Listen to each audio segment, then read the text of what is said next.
Hi friends, నిన్న ముఖ్యమంత్రి రేవంత్ రెడ్డి మాట్లాడుతూ నన్ను ఎవడు నమ్ముతలేడు, అప్పు ఉడతలేదు, ఢిల్లీకి పోతే కూడా ఎవడు అపాయింట్మెంట్ ఇస్తలేడు, చెప్పులెత్తుకపోవడం లెక్క దొంగ లెక్క చూస్తుర్రు అని అంటుండు. నిజంగా నవ్వొస్తుంది. నువ్వు తెలంగాణ ముఖ్యమంత్రి అంటే మాకు సిగ్గేస్తుంది రేవంత్ రెడ్డి. నన్ను ఎవడు నమ్ముతలేడు అంటే ఎవడు నమ్ముతాడు? నిన్ను సంచులు మోసేటోని ఎవడన్నా నమ్ముతాడా? నిజంగా దొంగని దొంగ అంటారు. ఓటుకు నోటుకు అడ్డంగా దొరికిన దొంగవు నువ్వు. అందుకబట్టే దొంగలాగా చూస్తుర్రు. ఇంకా బుద్ధులు మానుకోలే అని వాళ్ళు అనుకుంటున్నట్టు రేవంత్ రెడ్డి గారు.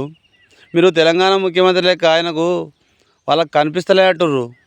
నిజంగా సావు నోట్లో తలకాయ పెట్టి తెలంగాణ రాష్ట్రాన్ని తెచ్చి 10 ఏళ్ళు ప్రగతి మార్గంలో నడిపించిన కేసీఆర్ గారు ఎక్కడ?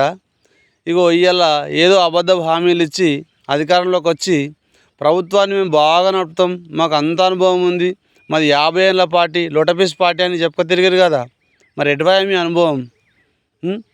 10 ఏళ్ళు కేసీఆర్ గారు ప్రభుత్వాన్ని నడిపినప్పుడు ఎప్పుడు కూడా ఇలాంటి మాటలు మాట్లాడలే. ఎన్నో అవకతవకలు, ఎన్నో విధంగా ఆర్థిక ఇబ్బందులు ఎదురైనాయి.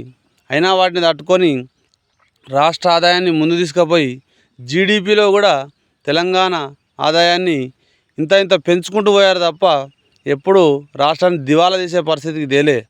ఇక మీ చేతకాని పరిపాలన వల్ల, మీ అనవసర హామీల వల్ల, మీరు ఢిల్లీకి మోసే సంచుల వల్ల ఇలా తెలంగాణ రాష్ట్రం దివాలా అవుతుంది.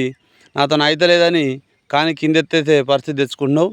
ఇంకో కొద్ది రోజులైతే నీ ముఖ్యమంత్రి పదవే ఉండదు రేవంత్ రెడ్డి, గుర్తుపెట్టుకో. ఎవరో నేను దించేసుడు కాదు, తెలంగాణ ప్రజలే నేను దించేసే కాలం దగ్గరున్నది. జాగ్రత్త అని హెచ్చరిస్తున్నా.